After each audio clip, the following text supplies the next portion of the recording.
Lebet, donc moi je suis associé du cabinet Anéo. Ouais. Donc ça fait 10 ans que je suis dans le cabinet. Et donc oui, chez nous, en fait, on a fait une transformation à mi-2014 en fait. Ah. C'était une structure quand même avec une organisation hiérarchique, même si dans le conseil, de toute façon, il n'y a pas non plus 40 000 niveaux hiérarchiques, hein. On était à 2-3 niveaux hiérarchiques. Pourquoi on a fait ça? On a fait ça parce que les inducteurs il y a eu plusieurs choses.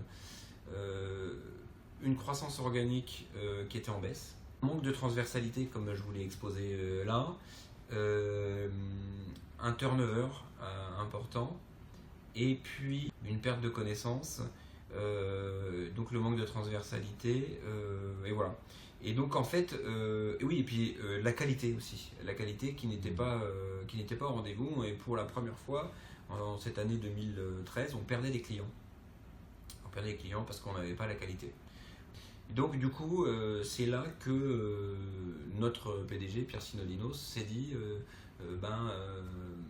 il y a quelque chose qui ne va pas, il faut qu'on réfléchisse, et qu'il est tombé, je crois, sur la vidéo de Lalou, Reinventing Organization, et qui s'est dit pourquoi pas, je vais le montrer à mon premier cercle d'associés, de managers, et puis je vais leur dire travaillons là-dessus et voyons ce qu'on peut faire. On a eu un peu la théorie du chaos en fait. Je pense que ça a bien fonctionné chez nous, ça a ses avantages et ses inconvénients, mais du coup on a tout cassé. On a tout cassé, on a enlevé les niveaux hiérarchiques, on a enlevé toutes les BU, et on a enlevé les objectifs individuels comme collectifs, et on a lancé les chantiers qui avaient été mis, on a mis en place le mentoring pour pouvoir avoir quelqu'un dans l'entreprise qui est son mentor, c'est-à-dire la personne qui va vous coacher, qui va vous aiguiller, qui va vous permettre de grandir dans l'entreprise, qui n'a pas forcément quelque chose à voir avec vos projets ou voire même vos compétences. On a mis en place des cercles de compétences qui étaient plus là pour faire de la capitalisation par rapport à une compétence. Ils travaillaient en équipe, c'est-à-dire qu'ils arrivent entre business et puis même entre le business et les consultants à trouver les meilleures solutions, et donc ils travaillent à plusieurs pour la réussite d'un business et plus individuellement. Et donc les business sont plus performants aussi parce qu'ils étaient plus aidés par les autres collaborateurs. Depuis la transfo, j'ai des compétences en communication, en marketing, en RH, en organisation. Et donc, je ne suis pas le seul comme ça, hein, c'est qu'on a travaillé à plusieurs sur tous ces sujets-là. On a par exemple le système de mentoring qui a plutôt bien fonctionné, mais auquel il a manqué une dimension, qui était une dimension qui pour moi était une des plus importantes, de faire grandir.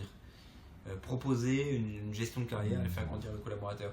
En fait, il a été beaucoup vu comme quelqu'un qui m'aiguille, quelqu'un qui est mon confident, et ça marchait bien. Coach. Voilà, un coach, ouais, c'est ça. Mais pas un gestionnaire de carrière. Donc du coup, pour ne pas tuer le mentoring, on a laissé le mentor, et on est en train de créer depuis maintenant 3-4 mois le leader RH. On ne sait pas si ça va finir par fusionner entre le leader RH ou le mentor, ou s'il restera les deux rôles. On va laisser vivre, on verra ce que ça donne. C'est d'ailleurs toute la philosophie de notre entreprise, c'est-à-dire c'est un peu comme un organisme vivant.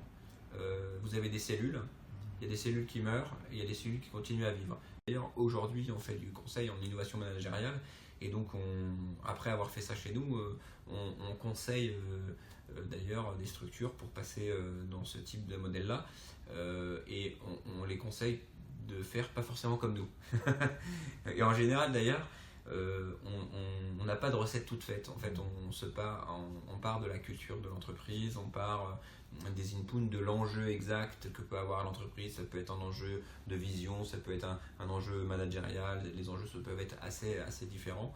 Et donc nous, on se positionne plutôt je dirais en inspirateur et en co-créateur. C'est-à-dire qu'on pense que vraiment l'organisation doit venir de l'entreprise.